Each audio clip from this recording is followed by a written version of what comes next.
جو کچھ بھی میں نے کیا میں اس کے لیے معافی مانگتا ہوں. میں نے جو جتنے بھی لوگوں کو بدنام معافی کا طلبگار ہوں, معافی کا خواستگار ہوں.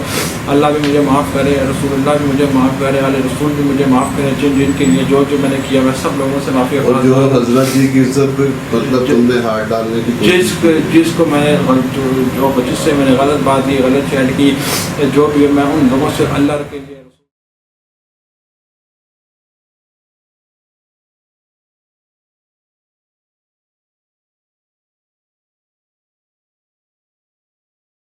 ملزم ہادی کو ایف آئی اے کے سائبر کرائم سرکل نے گرفتار کیا.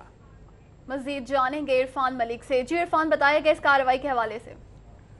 جی بالکل, ابھی کچھ دیر پہلے ڈپٹی ڈائریکٹر سائبر کرائم سے شاہد حسین کی جانب سے اپنے ان کے دفتر کے اندر میٹنگ کا جو پریس کانفرنس کی گئی, اور اس پریس کانفرنس کے دوران انہوں نے بتایا کہ عبقری دواخانہ کے نام سے ایک جعلی فیس بک اکاؤنٹ بنایا گیا تھا جو صرف خواتین کے لیے تھا, عبقری فار وومن جو تھا, اور اس اکاؤنٹ کے ذریعے خواتین کو خصوصی طور پہ ہراساں کرنے والا جو ملزم ہے اس کو گرفتار کیا گیا ہے. اور ملزم نے اب تک متعدد خواتین کو جو عبقری دواخانہ کے نام سے انہیں بلیک میل بھی کیا اور اس کے ساتھ ساتھ ان سے پیسے بھی تھے. گرفتار کر لیا گیا. ملزم نے معروف دوا ساز کمپنی اور ادارے کے نام سے جعلی فیس بک اکاؤنٹ بنا رکھا تھا.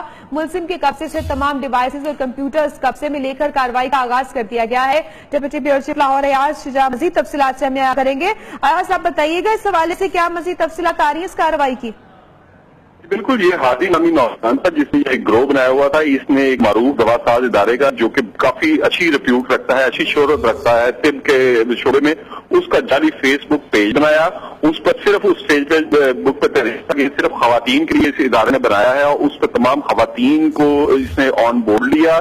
ان خواتین کے تمام مسائل جو بھی ان کو لاحق تھی ان حوالے سے اس کے بعد ان کو ملنے کے لیے بتایا کہ فلاں جگہ پر آپ تشریف لائیں, اور اس دوا ساز ادارے کے جو سب سے بڑے حکیم ہیں ان کا نام استعمال کر کے وہ وہاں پہ آپ کا معائنہ کریں گے. اس طرح ان عورتوں کو ٹریپ کیا گیا, اور اب ایف آئی اے کو یہ بھی شکایت موصول ہو رہی ہے کہ کئی خواتین کو جنسی طور پر ہراساں بھی کیا گیا. ان سے پیسے تو لیے ہی گئے بلکہ ان کو جنسی طور پر ہراساں بھی کیا گیا. اس حوالے سے بھی ایف آئی اے ابھی تحقیقات کر رہی ہیں اور ان خواتین کی شکایات کا جائزہ دے رہی ہیں کہ یہ معاملہ کہاں تک پہنچا. ہمیں ابھی تک کی صورتحال سے آگاہ کیا. چاہے لاٹری کے نام پر ہو, چاہے وہ فیس بک کی کسی نسخے کے نام پہ ہو, یا عبقری والے بھی میرا خیال ہے ایسا نہیں کرتے کہ وہ اس طرح کی ایڈوائس دینے میں, کوئی روحانی ایڈوائس یا دوائی دینے میں وہ کوئی پیسے آن لائن منگوائیں. کوئی بھی ذمہ دار ادارہ میرا خیال ہے ایسا نہیں کرتا.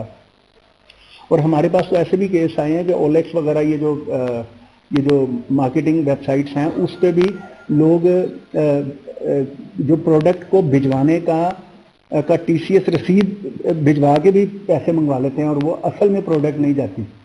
تو اس لیے یہ آپ لوگوں سے درخواست ہے کہ اس پر بہت زیادہ کیئر کریں.